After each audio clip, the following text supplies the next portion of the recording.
one of the things I had to face, in fact, I wrote about it in the book, when I had the 6.5-hour surgery. It was supposed to be a 2-hour surgery, ended up being 6+ hours.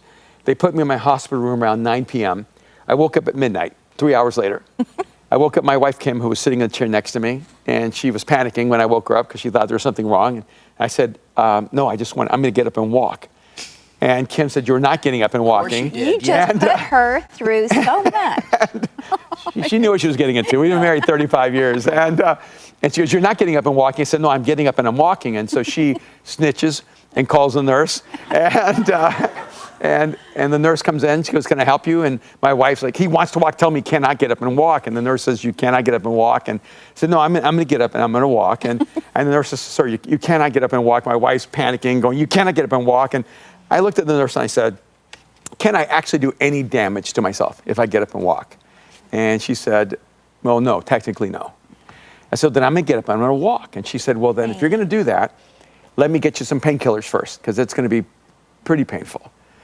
And I said, no. I said, this is the whole point. I know if I can stand in this pain, I can face whatever pain's ahead of me. Wow. But not a lot of people do that. No, because most of us, we've been trained that our pain is our boundary. Yeah. When we don't realize that greatness is always on the other side of our pain. Wow.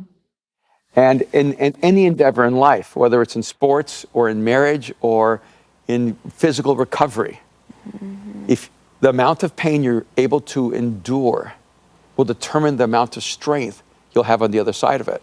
Wow. And when I stood up, I wish I could tell you there was like this miraculous intervention where I felt no pain, but that would be a lie. I felt so much pain, it was almost unbearable. Yeah. And when I stood on my 2 feet and the weight of my body on those 6 holes in my abdomen, I wanted to scream bloody murder. And I took my first step and I wanted to jump back into that bed.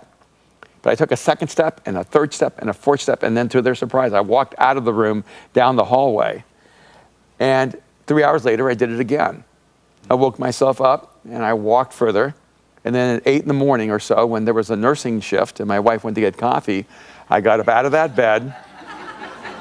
I went. I'm glad you waited. Yeah, I took a shower. I got myself dressed to go home. And when they came back, I said, I'm ready to be released from the hospital.